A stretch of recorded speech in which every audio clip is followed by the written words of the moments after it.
Bonjour à toutes, bonjour à tous et bienvenue dans Le français c'est facile avec Adrien. J'ai créé ce podcast basé sur les expressions françaises pour toutes les personnes qui souhaitent apprendre le français. Ces expressions peuvent être utilisées en toutes circonstances et c'est ça qui fait leur intérêt.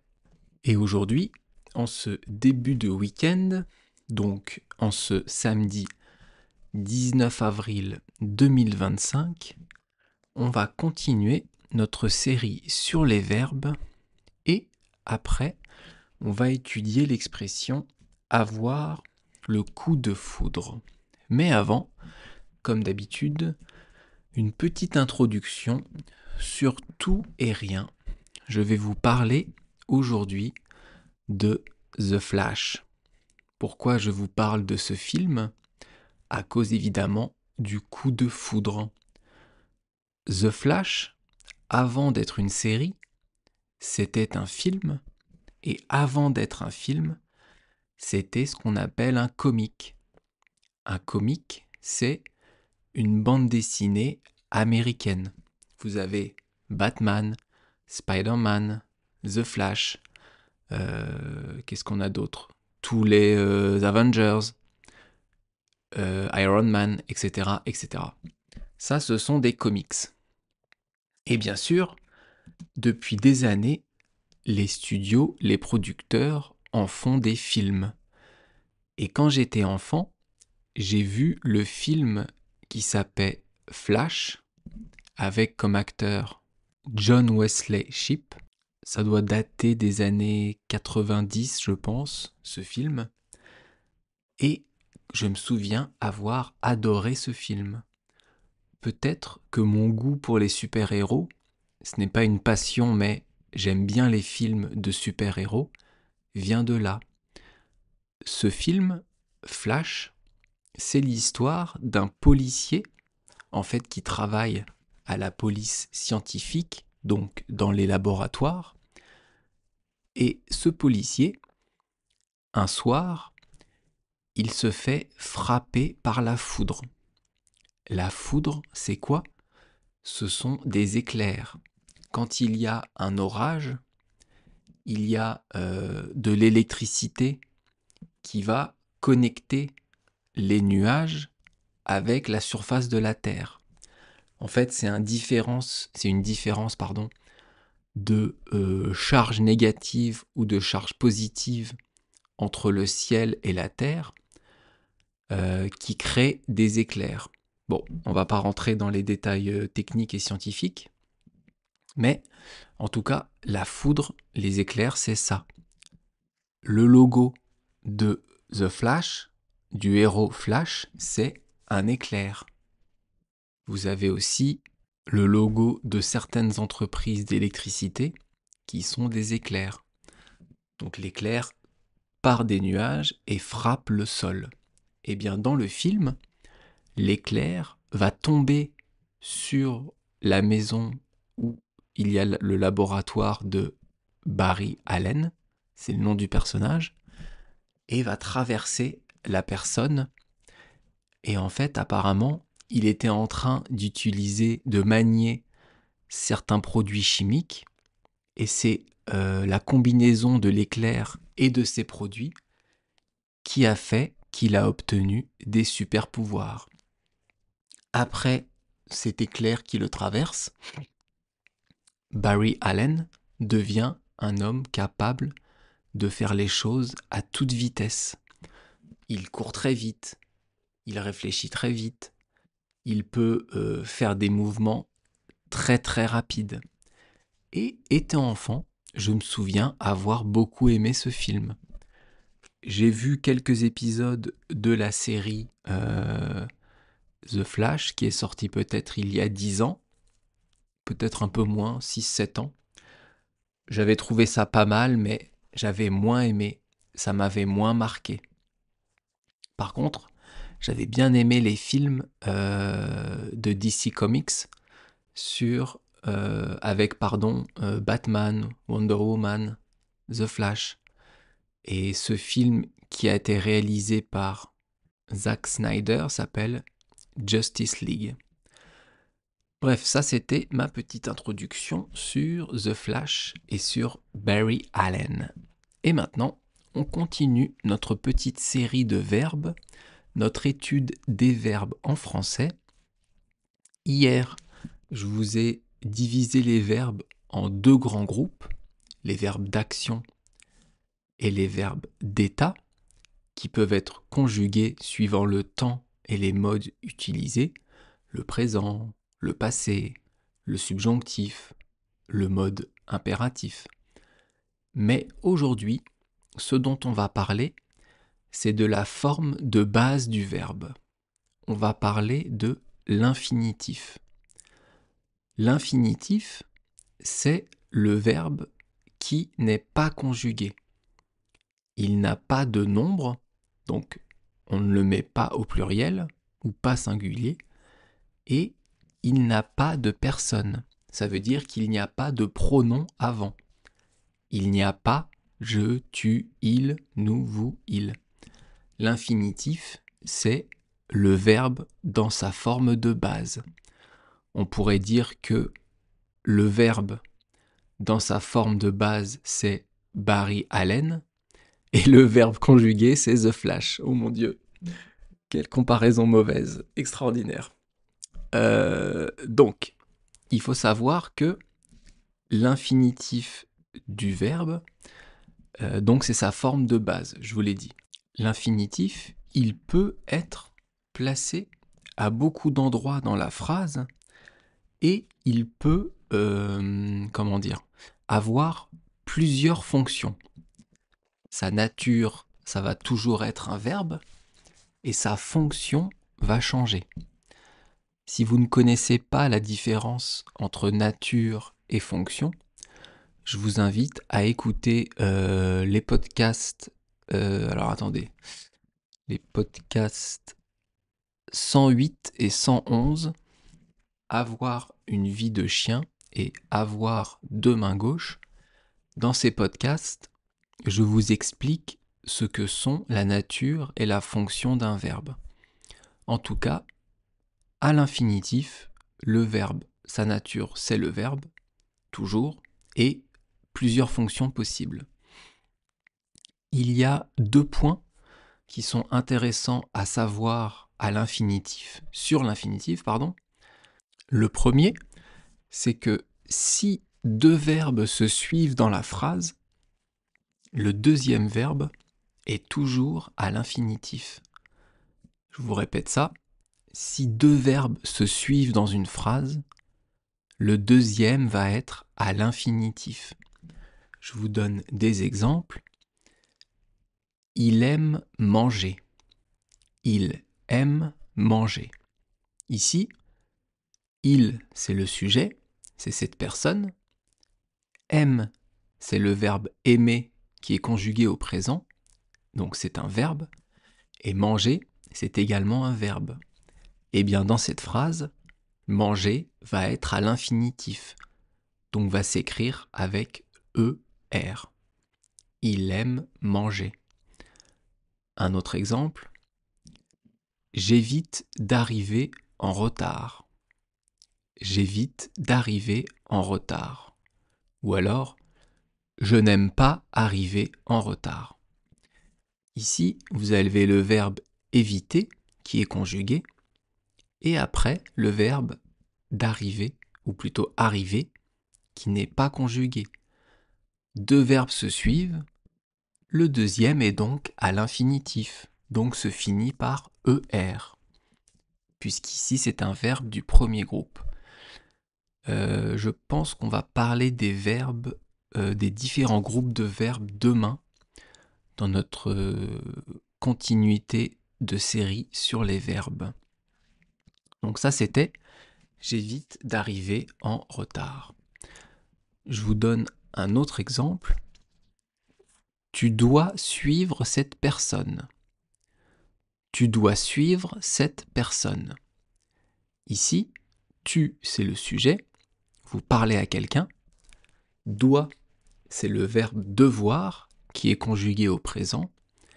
Et après, vous avez suivre, qui est aussi un verbe. Eh bien, vous voyez, ici, le verbe suivre est à l'infinitif. Il n'est pas conjugué. En gros, quand vous avez deux verbes à la suite, vous conjuguez le premier et pas le deuxième. Ça, c'est une bonne astuce à savoir en français. Et le deuxième point dont je voulais vous parler, c'est que dans une phrase, si vous avez une préposition avant un verbe, alors le verbe sera à l'infinitif. Une préposition, je crois que j'ai pas encore fait de podcast à ce sujet, mais ça va venir. En tout cas, je vous donne quelques exemples de prépositions. Ça peut être à accent grave, DE ou D apostrophe, ou bien pour, ou bien sans. Tous ces mots, ce sont des prépositions. Eh bien, quand vous avez une préposition et juste après un verbe, le verbe sera à l'infinitif. Là aussi, je vais vous donner des exemples. Si je vous dis « j'apprends à nager »,« j'apprends à nager », vous voyez que il y a le « a » accent grave juste avant le verbe nager. C'est une préposition, donc nager sera à l'infinitif, en se terminant donc par ER. Un autre exemple, je viens de manger. Je viens de manger. Ça veut dire que vous venez de finir de manger. Eh bien ici, on a la préposition de, DE, donc le verbe après sera à l'infinitif. Je vous donne encore deux autres exemples. J'en ai besoin pour dormir. J'en ai besoin pour dormir. Ça peut être un doudou pour un enfant, ça peut être un médicament, ça peut être lire un livre, on ne sait pas. En tout cas, ici, vous avez la préposition pour, et donc dormir s'écrit à l'infinitif avec IR. Un autre exemple, tu cours sans boire d'eau. Ça veut dire que tu vas courir et tu ne bois pas d'eau. Tu fais une course sans boire. Eh bien ici, sans, c'est une préposition, donc boire sera à l'infinitif. Voilà, ça c'était la petite étude de l'infinitif. Demain, on va parler des trois groupes de verbes. Premier groupe, deuxième groupe et troisième groupe. Et tout de suite, on passe à l'expression du jour, avoir le coup de foudre. Alors, avoir le coup de foudre. Avoir, c'est un verbe ou un auxiliaire. On en a déjà parlé. Donc, comme d'habitude, on va le conjuguer. On va le conjuguer au présent et au passé composé. Alors, avoir au présent, ça donne j'ai, tu as, il a, nous avons, vous avez et ils ont. Au passé composé, c'est j'ai eu, tu as eu, il a eu, nous avons eu, vous avez eu et ils ont eu. Je vous répète à chaque fois les conjugaisons parce que c'est important que ça rentre dans votre tête. La répétition au fur et à mesure du temps, le fait d'écouter mes podcasts tous les jours, va vous permettre d'enregistrer les conjugaisons, d'enregistrer des nouveaux mots, des nouveaux verbes. C'est pour ça que je vous les répète souvent. On revient donc à l'expression avoir le coup de foudre. Le, c'est un article qui est quoi? C'est un article défini ou indéfini? C'est un article défini. C'est un article défini, qui est masculin, puisqu'il n'y en a qu'un, pardon, n'importe quoi, je suis fatigué, qui est masculin et pas féminin, sinon ça serait là, et qui est singulier parce qu'il n'y en a qu'un. Voilà, ça c'est ce que je voulais dire. Et enfin, coup de foudre, les trois mots, on va les étudier ici en tant qu'un seul mot. On parle d'un groupe de mots ou alors d'une locution nominale. Ne retenez pas ça, c'est pas la peine, retenez juste que c'est un groupe de mots. Le coup de foudre, comme je vous en ai parlé au début du sketch, j'allais dire, au début du podcast, ça peut être le fait de recevoir la foudre, l'impact de la foudre sur quelque chose, l'impact des éclairs. Pour éviter que les éclairs et la foudre n'abîment les maisons, eh bien, il y a un humain qui s'appelle Benjamin Franklin qui a inventé à l'époque les paratonnerres.